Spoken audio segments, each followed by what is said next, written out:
just an old branch from a box elder for a bow, and I'm not sure which I'm going to use, but I have an oak bearing block with some pine pitch in there as lube, and I have my trusty fatwood bearing block, which I'm going to hopefully get the ember with. And I'm trying this with basswood. I've never used basswood before. I hear it works good, so I have a basswood fireboard and a basswood spindle. Go ahead and try and make a fire here and see how it works.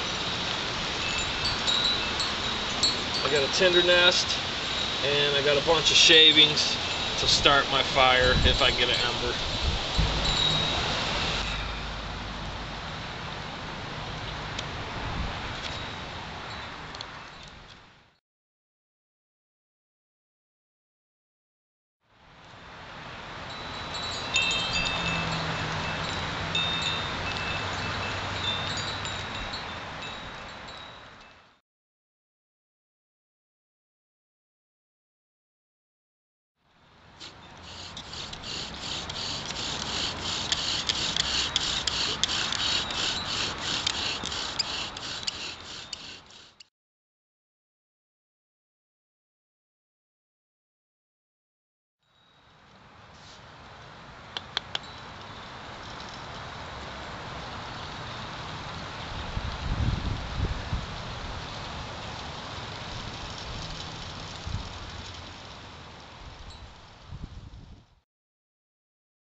Well, that was a learning experience.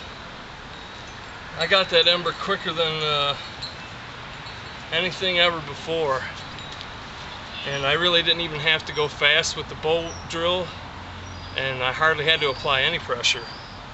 This basswood is way softer than any material I've ever used, and it's kind of tricky for me because I'm used to having to put a lot more pressure, and I just kept squishing that soft wood. But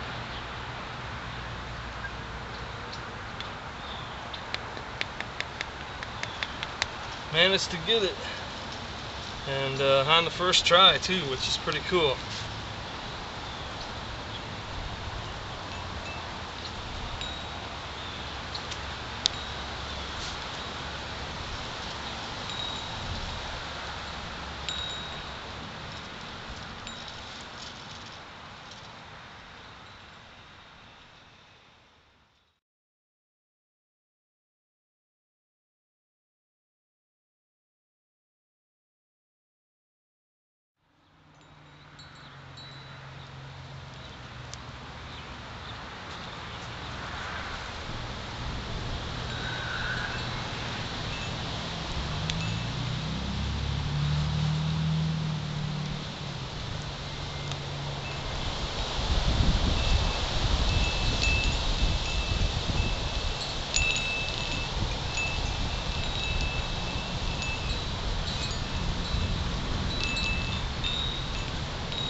there it is, Basswood bow drill. I don't know if you saw the way I was manipulating that tinder bundle. You need to compress that tinder bundle or it'll just burn away and you'll never get fire. So you just kind of got to work it as you're blowing that ember in there. If you see that ember starting to fall apart, then you need to just compress that tinder bundle around that ember a little bit more. And if you do it too much, you'll smother the ember or crush it. And if you do it too little, you'll just blow the ember through the tinder nest and it will never ignite. So that's what I was doing there. Plus, that tinder nest was damp. And when it's damp like that, if you take your time blowing that ember through the tinder nest, you will allow it to dry out some, and that way your tinder nest will work. It's rare that I find a tinder nest that is completely dry. Usually there's quite a bit of moisture in there. But once you got that big of a pile, even if that fire goes out, you got enough heat there that you can just pile more stuff on and blow it right back to flame. No need to rush.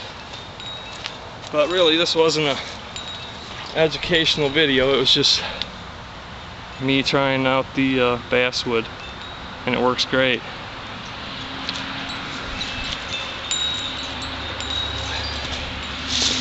I didn't have to retrim my spindle the way I normally do. I did take a little bit off of there because I don't know if you saw, it was trying to pop out of the hole in the fireboard, so I just trimmed a little bit off so it could seat down in there. I didn't have to retrim the piece that goes into the bearing block either, but it burned halfway through that board getting the ember. So if you use basswood, you know, you're probably gonna have to make a new hole for every ember, whereas with like box elder, well, especially box elder, a lot of times you can use the same exact setup and the same hole for multiple fires. But hey, that works great. That didn't take any effort. I'm used to using a lot harder woods, and it requires quite a bit of effort and a little more precision. But with that basswood, man, the only trick was getting used to the softer wood and not pressing down as hard, and letting it kind of work itself in rather than me trying to force it as I would have to do with harder woods. But it's a good experiment. It's a good way to test your skills, and you know, it's always good to try new materials, because if you ever did need this, getting the right materials is the trick. You know, other than having a good technique for it, it's hard to find good dry materials.